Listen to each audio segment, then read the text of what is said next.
नमस्कार दोस्तों, मैं हूं मिस्टर ए और आज मैं आपके लिए लेकर आया हूं एक ऐसी हॉरर स्टोरी जो आपकी रातों की नींद उड़ा देगी। अगर आप चैनल पर नए हैं तो इस तरह की और भी डरावनी कहानियों को सुनने के लिए चैनल को सब्सक्राइब करना न भूलें और हाँ, बेल आइकन को भी दबा दीजिएगा ताकि हमारी हर नई वीडियो की नोटिफिकेशन आपको तुरंत मिल जाए। रात के करीब 11 बजे थे। दिल्ली की सर्द हवा हड्डियों तक जमा देने वाली थी। सड़कों पर गहरा सन्नाटा पसरा हुआ था, मानो शहर सो नहीं बल्कि किसी अनहोनी के इंतजार में सांस रोके खड़ा हो। अर्जुन, एक साधारण सा ऑफिस कर्मचारी, रोज की तरह आज भी देर से छूटा था। दफ्तर के काम के बोझ ने उसकी शाम छीन ली थी और अब वो तेजी से कदम बढ़ाता हुआ आखिरी बस पकड़ने की उम्मीद में बस स्टॉप की ओर भागा जा रहा था। उस सुनसान स्टॉप पर पहुंचते ही, जहां स्ट्रीट लाइट की पीली रोशनी भी डरपोक सी लग रही थी, एक अजीब सी बस आकर रुकी।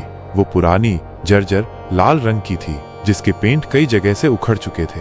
बस के सामने एक धुंधली नेम प्लेट लगी थी जिस पर लिखा था रूट 13 शमशान घाट के रास्ते।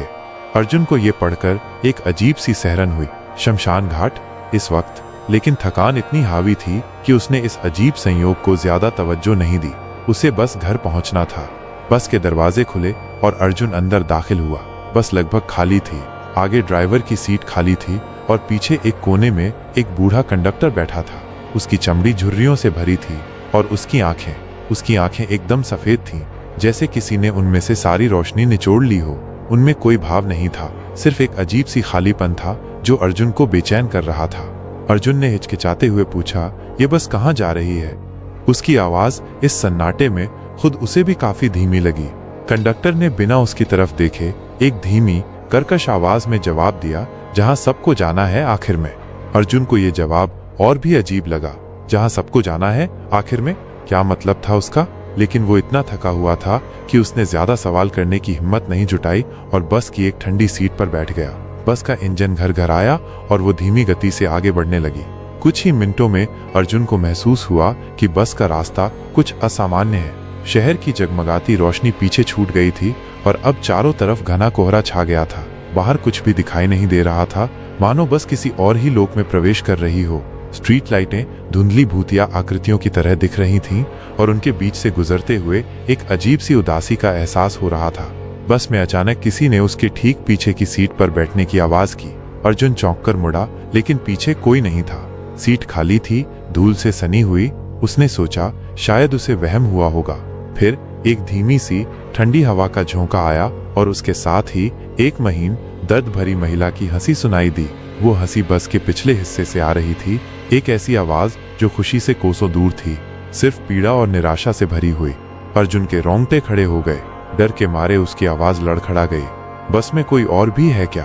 उसने कंडक्टर से पूछा, जिसकी सफेद आंखें अब भी आगे की ओर टिकी हुई थीं। कंडक्टर ने बिना पलटे उसी धीमी आवाज में कहा, हाँ, अब है। जितने जिंदा थे उतने ही अब नहीं है। अर्जुन कांप उठा। ये क्या हो रहा था?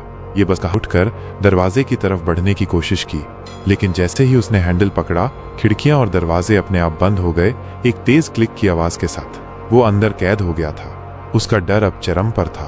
उसने चिल्लाते हुए कहा, मुझे उतार दो, ये क्या हो रहा है? दरवाजा खोलो। कंडक्टर धीरे से मुड़ा। उसकी सफेद आंखें अब अर्जुन पर टिकी थीं और उनमें एक अजीब सी उदासी तैर रही थी। उसने कहा, तुमने जो देखा वो तुम्हारा अतीत है। तुम उसी मोड़ पर मर चुके हो जहां से ये बस उठी थी। अर्जुन का चेहरा एकदम सफेद पड़ गया। उसे कुछ समझ नहीं आ रहा था। उसने बेतहाशा अपनी जेब से मोबाइल निकाला। स्क्रीन पर नो नेटवर्क लिखा हुआ था। मदद के लिए कोई रास्ता नहीं था। फिर एक अनजानी प्रेरणा से उसने बस की खिड़की से बाहर देखा। कोहरे की धुंधली चादर के बीच उसने खुद को देखा। उसका शरीर सड़क पर पड़ा था, खून में लथपथ। स्ट्रीट लाइट की पीली रोशनी में भयानक लग रहा था। बस अब धीरे धीरे गायब होने लगी, जैसे धुएं का बादल हवा में घुल जाता है।